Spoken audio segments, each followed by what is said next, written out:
Hey, here's a shocker on my YouTube channel. It's time for more Switch Pro rumors. How do you feel about that, huh? How do you feel? You gonna say anything? You got an answer? How do you feel? Sick of it! Sick of it! So sick of it! I'm sick of it! Okay, I got it. Go away. Skip it up and that up.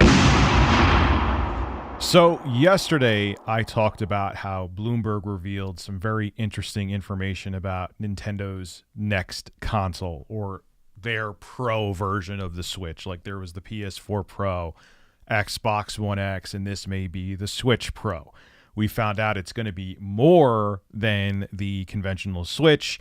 The Switch Lite is still going to stay on the market, and they're going to eventually phase out the current main Switch that we have now. They're also saying that the console will be announced ahead of the E3 conference that's set to start on June 12th because they want developers to be able to announce games for the Switch Pro. So things are getting interesting. Also, too, they're saying it could come out as early as this September. So I can't picture Bloomberg coming out with this much information if they didn't have sources, incredible sources, to back it up. But then again, I remember hearing stuff about the Switch Pro from the Wall Street Journal back in 2017, and they were a little bit off the mark. So you never know. But anyway, more information about the Switch Pro today, hardware-wise, has come to light. We know the console is going to have an OLED screen. We know that it's only going to be a 720p OLED screen, albeit bigger than the screen on the Switch. We know it's going to have a more powerful NVIDIA SoC in there. It's going to be capable of outputting 4K. Outputting is the key word, not natively rendering games in 4K on your television when it's docked. It's going to have deep learning super sampling, so it could take lower resolutions and reconstruct them to make them look like the game's running in 4K, or even better than it would look in native 4K, which always blows my mind with DLSS 2.0. They'll do comparisons of a game running natively in 4K, then using deep learning super sampling to be essentially upscaled, even though it's more complex than upscaling to 4K, and the DLSS image looks better than the native 4K image. That is just bonkers to me. Well, here are some other details about the Nintendo Switch Pro hardware.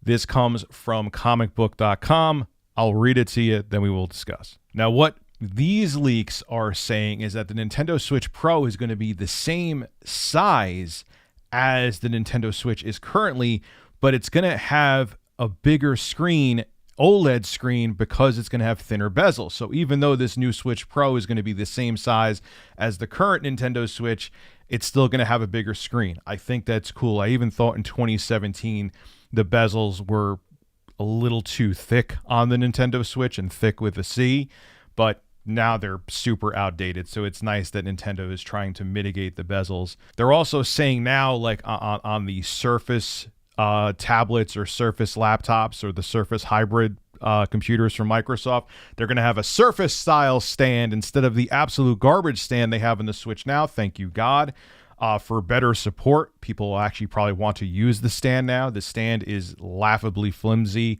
on the current Switch. And the new dock that comes with the Nintendo Switch Pro is going to have two USB 3.0 ports that are actually going to be USB 3.0 and an Ethernet port. Thank you, God. And the current Joy-Cons will be compatible, which probably means that they're going to be using the current Joy-Cons on the Nintendo Switch Pro. So Joy-Con drift is here to stay. Yay! Now the report goes on to say that the Switch Pro will support 4K, but only when the console is docked. Duh. Like I said, the OLED screen is all but confirmed on the Switch Pro to only be 720p, which I think is fine, but obviously you can't display 4K images on a 720p screen. They won't be in 4K, they'll be in 720p. They're also saying that the micro SD card will be located on, it says flip, but I think they mean flap on the back to make it have easier access. But I always thought even though it's under the flimsy kickstand on the Nintendo Switch, I always thought where the SD card slot was fine. It's not like you need to constantly take the SD card in and out all the time. I just, you just keep it in there, and that's where your games are stored. So don't really know what the big deal about that is. And where they're saying they got these details from is a Chinese worker at a plant that's manufacturing the console. And he's obviously remaining anonymous because he would be blacklisted and fired instantly if he let people know who he was, because Nintendo would not be happy with that if this all ends up being true. So look, like I said before, I'm genuinely excited for this console. I think it's time. I still have this here, and I always talk about this thing, but I can't pick it up. I use the Aya Neo. I don't have it right here with me right now. And it shows, even with that APU from AMD, how far Silicon has come even in the past few years. Because like I said in my previous video, the Tegra X1, when the Switch was released in 2017, was already kind of long in the tooth. And now it's 2021, and that is a 6-plus-year-old chip still trying to run AAA games. Even with Nintendo super optimized games, they need new hardware.